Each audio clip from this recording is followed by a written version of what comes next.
விளிம்பு குரல் தமிழர்களே வணக்கம். கடந்த ஜூலை 1ஆம் தேதி மக்களவையில் எதிர்க்கட்சி தலைவர் மாண்புமிகு ராகுல் காந்தி அவர்கள் மிகச்சிறந்த உரையாற்றியிருக்கிறார். இந்திய நாட்டினுடைய மக்களினுடைய குரலாக அவர் ஒலித்திருக்கிறார். லண்டன் பிபிசி ஒலிபரப்பு மிக நுட்பமாக அதை சொல்லுகிறது. இந்திய நாட்டின் நாடாளுமன்றத்தில் மக்களின் குரலாக அவர் ஒலித்திருக்கிறார் என கூறியிருக்கிறது. அங்கே அவர் பேசுகிற போது சிவபெருமானுடைய படத்தை காண்பித்து சொல்லுகிறார், இங்கே தான் அகிம்சையர் இருக்கிறது, இங்கே தான் மத நல்லிணக்கம் இருக்கிறது, நீங்கள் மத வெறுப்பை விதைக்கிறீர்கள். இயேசுபெருமான் படத்தையும் குருநானக் படத்தையும் இஸ்லாமிய படத்தையும் காண்பித்து இதுதான் இந்தியா என அவர் கூறியிருப்பது எல்லோரையும் சிந்திக்க அழைத்திருக்கிறது நண்பர்களே. அது மட்டும் இல்லை நண்பர்களே, இராணுவத்தில் நீங்கள் அத்தக்குழிகளை எடுக்கிறீர்களே என்று அதை மிக கடுமையாக சாடியிருக்கிறார்.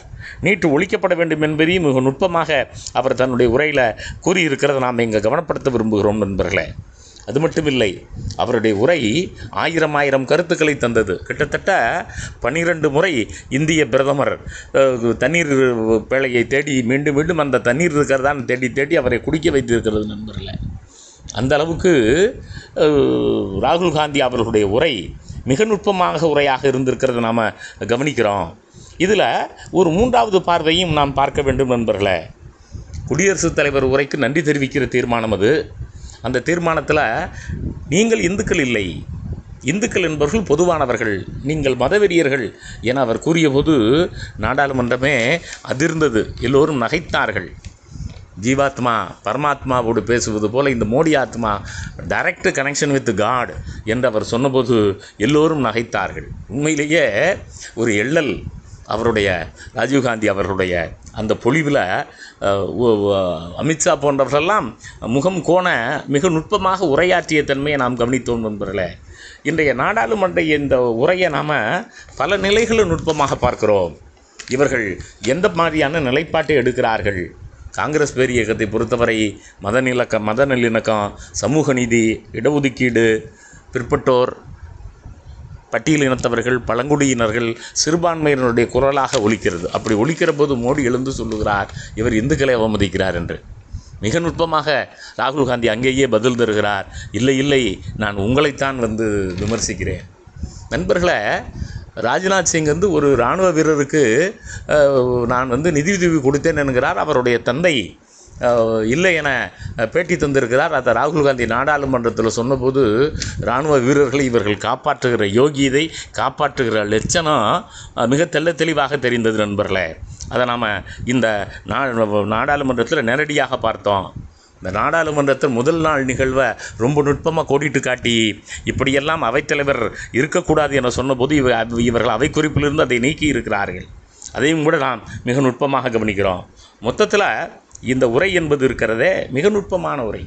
கடந்த நாடாளுமன்றத்தில் இவர்கள் அந்த சிஏஏ சட்டத்தை கொண்டு வந்தபோது சத்தமில்லாமல் கொண்டு வந்தார்கள். எதிர்க்கட்சிகளை வெளியே தள்ளிவிட்டு நடத்தினார்கள். அதை போலவே இந்த விவசாய சட்டம் மிகப்பெரிய போராட்டத்து பிறகுதான் திரும்ப பெறப்பட்டது. விவாதம் நடத்தியிருந்தால் அந்த சட்டங்கள் எல்லாம் நீக்கப்பட்டிருக்கும். இப்போ 3 குற்றவியல் சட்டங்களை கொண்டு வந்திருக்கிறார்களே, இப்பொழுது விமர்சனத்துக்கு உள்ளாக்கப்படுகிறது. பிரிட்டிஷ்காரனுடைய சட்டத்தை விட கொடுமையானது என்று. இதையும் கூட விவாதம் இல்லாமலே கடந்த நாடாளுமன்றத்தில் இவர்கள் நிறைவேற்றினார்கள். ஆனால் இப்போது நண்பர்களே, இந்த நாடாளுமன்றம் என்பது நிலைமை வேறாக இருக்கிறது.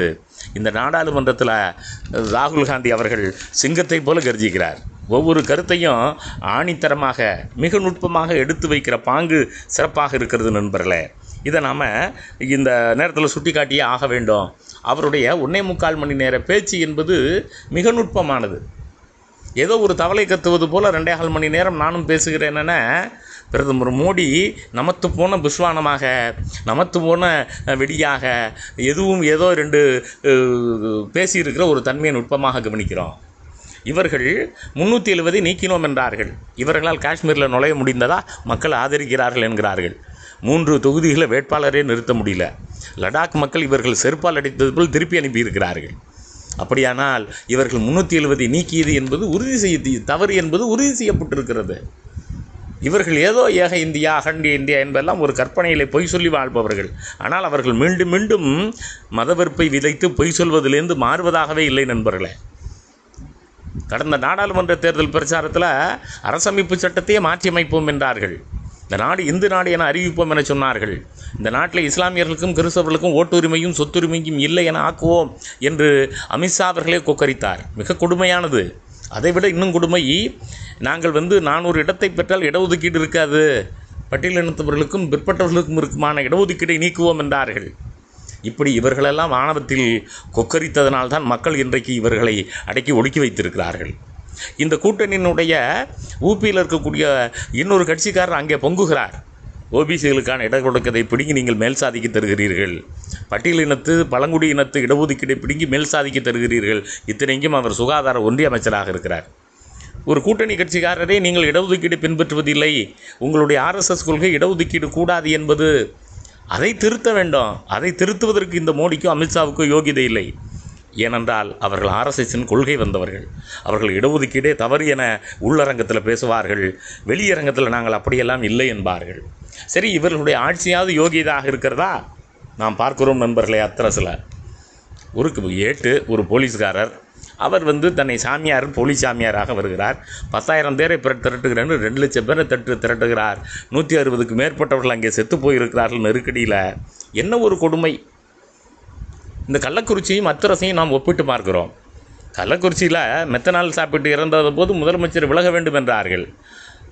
அங்கே யோகி விலக வேண்டும் என்று குரல் கொடுத்தார்களா? 160க்கு மேற்பட்டவர்கள் இறந்தபோது அவர்கள் ஒரு அளவுகோல் வைத்திருக்கிறார்கள். அது தமிழ்நாட்டுக்கு என்றால் 10 முறை வளையும், அங்கே என்றால் கண்டுகொள்ளாமல் செல்லும். இதை நம்ம பலமுறை சுட்டி காட்டியிருக்கிறோம். அங்கே பட்டியலின பெண்ணை கற்பழித்து கொன்ற சட்டமன்ற உறுப்பினர்களுக்காக பிஜேபிக்காரன் போராடுவான். அவன் நல்லவன், அவனுக்கு சிறை கூடாது என்று. அங்கே பெண்ணை கற்பழித்து கொன்று பல ஆயிரம் பேரை கொன்றவர்களை இவர்கள் பார்ப்பனர்கள் நல்லவர்கள் என பேசுவார்கள். இன்றைக்கு மாநிலங்களவை தலைவர் உட்பட இந்த பார்ப்பனிய அடிமைகளாக இருக்கிறத நாம் நுட்பமாக கவனிக்கிறோம் நண்பர்களே. அது மட்டுமில்லை நண்பர்களே, தமிழ்நாட்டில் கிட்டத்தட்ட 167 கோடிக்கு கடத்தல் தங்கம் வந்தது என்று ஒருவர் கைது செய்யப்படுகிறார். அவர் இந்த நாட்டினுடைய உச்சபட்ச தலைமை அமைச்சரோடும் இந்த நாட்டினுடைய மாநில தலைவரோடும் மிக நெருக்கமாக இருந்திருக்கிறார். அந்த தலைமை அலுவலகத்துக்கு பலமுறை சென்று வந்திருக்கிறார். அப்படிப்பட்ட ஒருவர் தேர்தல் நிதியாக 500 கோடி வாங்கியிருக்கிறார் என திருச்சி சிவா அவர்கள் கூறுகிறார். இப்படி இவர்களுடைய யோகிதையை வைத்துக்கொண்டு இவர்கள் பேசுகிறார்கள், நாங்கள் ஊழலற்றவர்கள், நாங்கள் நேர்மையானவர்கள் என்று. மொத்தத்தில் ராஜீவ்காந்தி அவர்களுடைய உரை இருக்கிறதே மிக நுட்பமான உரை. இதுபோல் அவர் மிகச்சிறந்த தலைவராக வளரும்போது அடுத்த பிரதமர் ராஜீவ்காந்தி என்பதை காட்டுகிறது. நன்றி.